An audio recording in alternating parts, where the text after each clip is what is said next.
Manmana Bhavamadbhakto Manyaji Mam Namaskuru Mamevaishyasi Yuktaivam Atmanam Matparayanaha.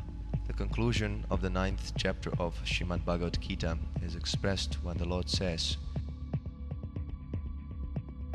"Always think of me, become my devotee, and if you want to worship, worship me." This is the process of devotional service. It is not very difficult. Everyone can think of God, offer obeisances to Him, render some service unto Him, and become a member of His party. In the material world, everyone identifies with a particular party, either politically, socially, religiously, or economically. There are so many fields of activities, but in each and every one of them, we have a party feeling. It is hard to avoid it. In a political field, for example, there are so many parties. In America, there is the Democratic Party and the Conservative Party.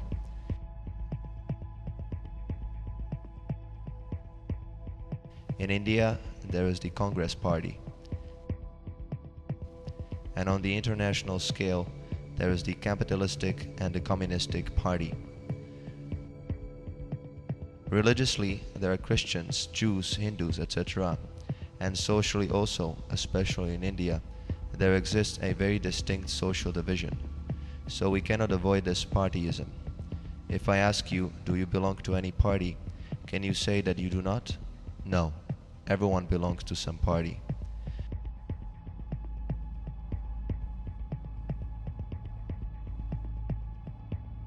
Spiritualism, however, means that we should identify ourselves as a party of God. That's all. Sometimes people ask why the spiritualists call the materialists crazy, and that is also partyism. The materialists call the spiritualists crazy also. For example, we have formed a society for Krishna consciousness, and those who do not like it say that we are just an assembly of crazy fellows. And similarly, we also call those who do not associate with us crazy fellows. Now, how to decide? You are thinking that Swamiji and his party are crazy, and we are thinking that those who are materially engaged are crazy. Now, how to decide who is who? Can you suggest a way of how to decide who is crazy and who is not? And who will decide? When there is some disagreement, both parties will claim that the opposite party is wrong. So who will decide who is right and who is wrong?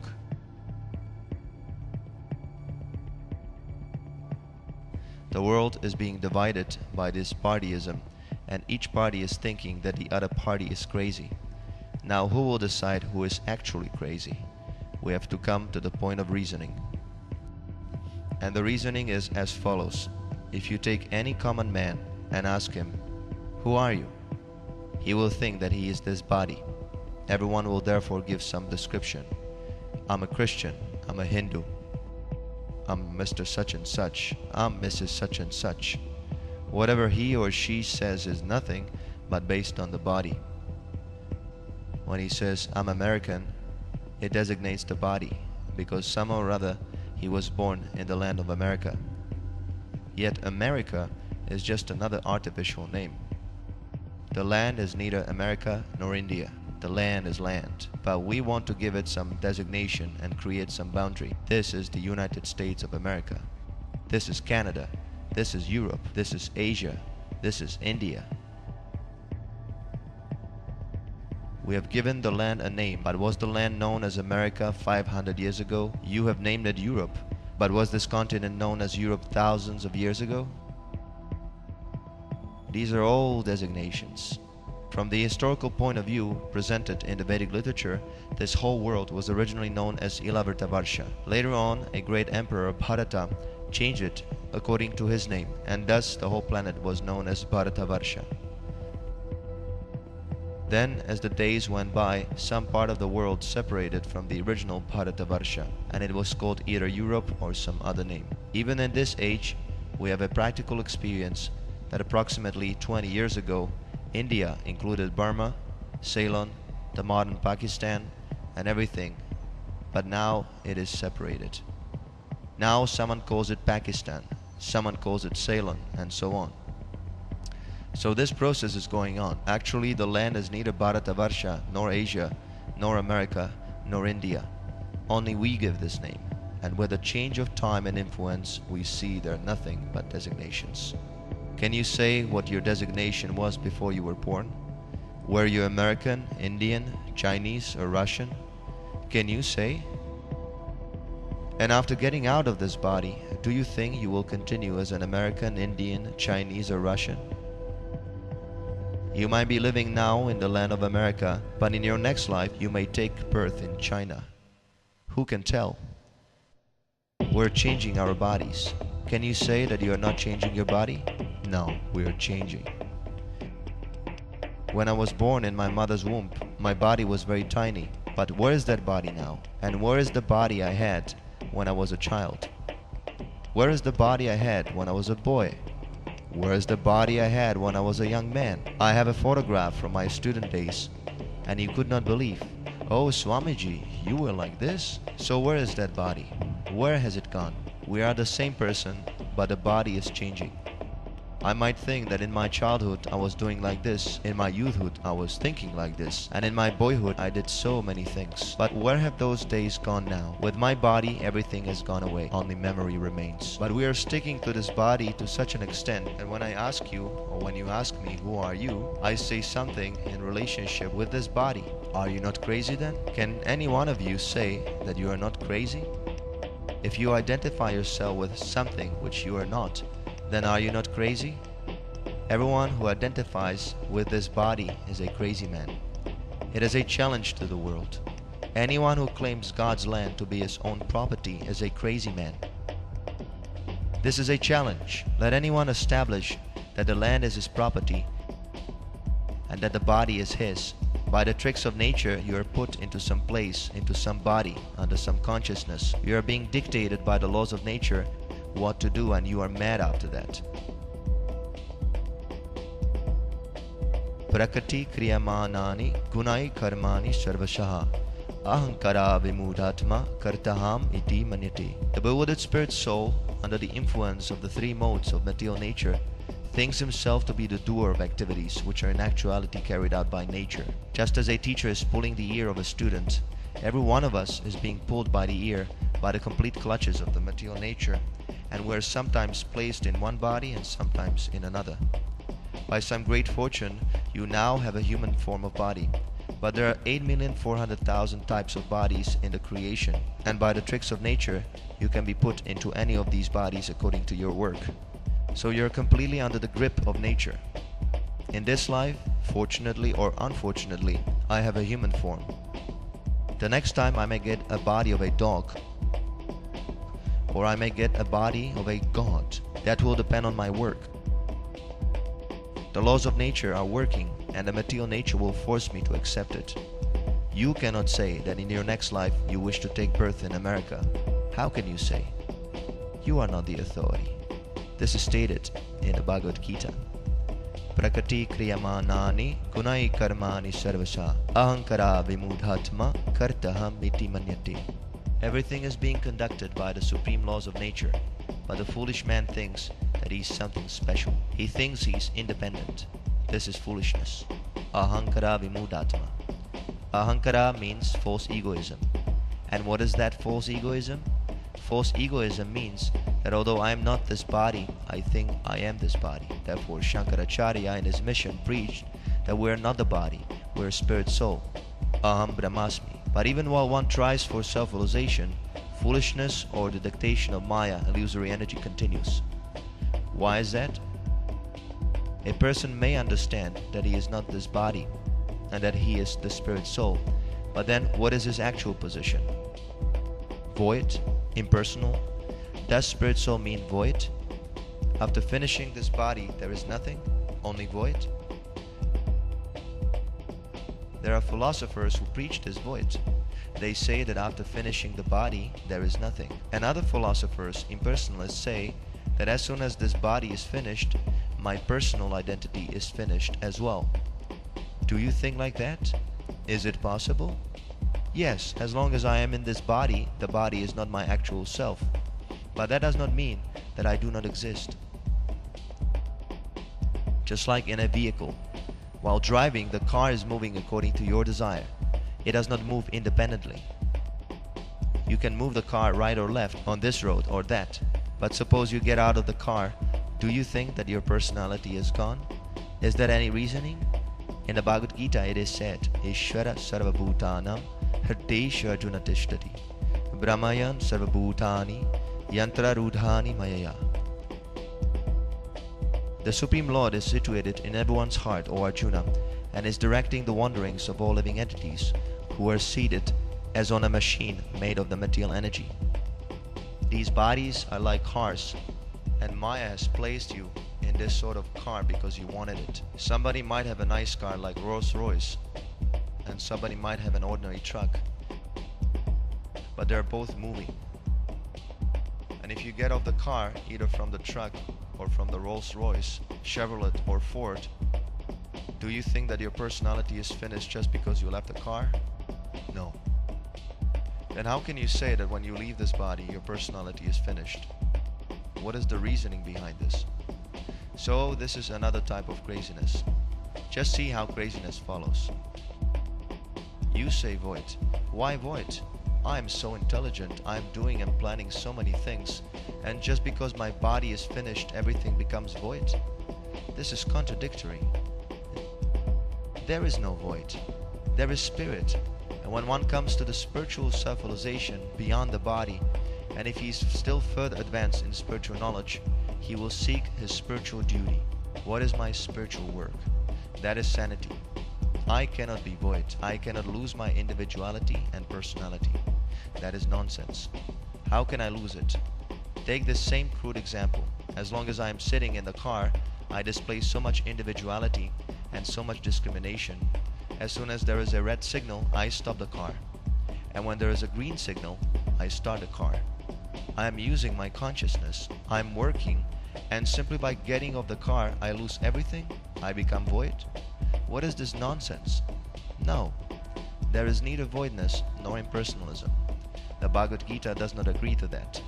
In the second chapter, Lord Krishna says to Arjuna, Natu evaham jatu nasam, natvam nemi janadipaha, nachaiva na bhavishyamaha, sarve vayam ataha param. You and I and all these persons who have come here to fight with one another were individual selves in the past, they are individual selves now, and they will continue to be individual selves in the future. So don't be mad. I do not say that you shall not fight. Their spiritual identity will continue. And to make him understand, a very simple example was set before him. Dehinosmin yata dehi, komanam yovanam jara, tata dehantara praptir, dhirastatra namuyati. My dear Arjuna, the living spark, the living self is residing within the body, and after the combination of the parents in the womb of the mother, the body develops and is shaped in the form of a pea. Then that pea-like form develops more, and after 10 months, when there is no more space, the child comes out and grows more. So the growth or the change of the body is going on. Dehinosmin yata dehi. Dehi means in this body, and Dehi means the person who is within the body. The same person from the pea-like form is there, but because his size is so small we cannot see him. The soul is 1/10,000th part of the tip of the hair, and it is not possible to see him with our material eyes, nor by applying our material conceptions. But the soul is there nonetheless, and the evidence of the soul's presence is that the material body in the pea-like form is growing. Wherever there is growth, there must be the soul. There are 6 symptoms of the soul's presence, and the growth is one of the most important. As soon as the soul is out of the body, the growth stops. If a child is born dead, there will be no growth. The parents will say, it is useless, throw it out. So Lord Krishna's first lesson to Arjuna is that the body is growing from childhood to boyhood, from boyhood to youthhood, and from youthhood to old age due to the spiritual spark within. Therefore, when the body becomes useless, the soul imperceptibly gives it up. Vasamsi jirnani yata vihaya, navani gannati naroparani, tata sharirani vihaya jirnani, anyani samyati navani dehi. As a person puts on new garments, giving up old ones, similarly, the soul accepts new material bodies, giving up the old and useless ones. We cannot select our future body because it depends on the laws of nature. And although we cannot say what type of body we would like at the time of death, we can still think of it. From that point of view, you can say that individuality and selection is there. Yam yam vapi smaram bhavam tyajati ante kalibaram tam tam evaiti kuntaya sada tat bhava bhavita. Whatever state of being one remembers when he quits his body, that state he will attain without fail. You will get your next birth according to the thoughts you develop at the time of your death. So the intelligent man who is not crazy should understand that he is not this body. That is the first thing. I am not this body. Then he'll understand what his duty is. And what is my duty as spirit soul? That is stated in the Bhagavad Gita in the last verse of the 9th chapter. Manmana bhava madbhakto madhyajimam namaskuru mam evaishyasi yuktaivam atmanam matparayana. Engage your mind always in thinking of me. Offer obeisances and worship me. Being completely absorbed in me, surely you will come to me. This is the duty. All of us, embodied souls, think of something. Without thinking, we cannot stay even for a moment. So this is the duty. Think of Krishna. You will have to think of something anyway. So what is the harm if you think of Krishna? Krishna has so many activities, so many literatures, and so many things. Krishna comes here. We have volumes and volumes of books about him. If you want to think of Krishna, we can supply you so many literatures that you won't be able to finish reading them throughout your whole life, even if you read them 24 hours a day. If you want to think of Krishna, there is sufficient stock. Think of Krishna, manmana bhava. Now you might think, oh, I can think of Krishna. That is not very difficult. Just like a person who is serving a boss, he is always thinking of that boss. He has to attend to the office by 9 o'clock because otherwise the boss will be displeased. So he's thinking with some purpose in mind, but that sort of thinking will not do. Krishna therefore says, bhava madbhakto. Just think of me with love. When the person thinks of his boss, there is no love. He is thinking of his pound, shilling, pence. If I do not attend my office by 9 o'clock, I will be late and I will lose $2. Therefore, he's not actually thinking of the boss. He's thinking of his pound, shilling, pence. So that sort of thinking will not save you. Therefore, Krishna says, bhava madbhakta. Just become my devotee. Then your thinking of me will be nice. And what is that devotion? Madbhakta, it means service. Madhyaji, you render some service to the Lord. Just like us here, we're constantly engaged. Whenever you visit us, you will find us engaged in some duty. We have manufactured some duties just so we can think of Krishna only. Therefore, our society's name is Society for Krishna Consciousness. We have so many literatures. Each and every boy is engaged. Somebody is printing, somebody is writing, somebody is typewriting, somebody is dispatching, somebody is in charge of correspondence, somebody is cooking. We're thinking of Krishna 24 hours a day. How? By engaging in the duties of Krishna. Manyaji mam namaskuru. And what is the value of duty if you have no obedience? You have to obey. Therefore it is said, namaskuru. You offer your respect. Bhakti minus respect is not bhakti. If you are engaged in Krishna consciousness with love, with respect, and with designated duties, your life will be successful. Falsely identifying with this material body and engaging ourselves in all sorts of nonsense will never make us happy. Ultimately, what is the difference between materialism and spiritualism? The same typewriter is here, the same dictaphone is here, the same mimeograph machine is here, the same paper is here, the same ink is here, the same hand is here. Everything is the same, but everything is done on Krishna's account. That's all. This is spiritualism. Don't think that spiritualism is something uncommon. You can turn the whole material world into spiritual if you simply become Krishna conscious.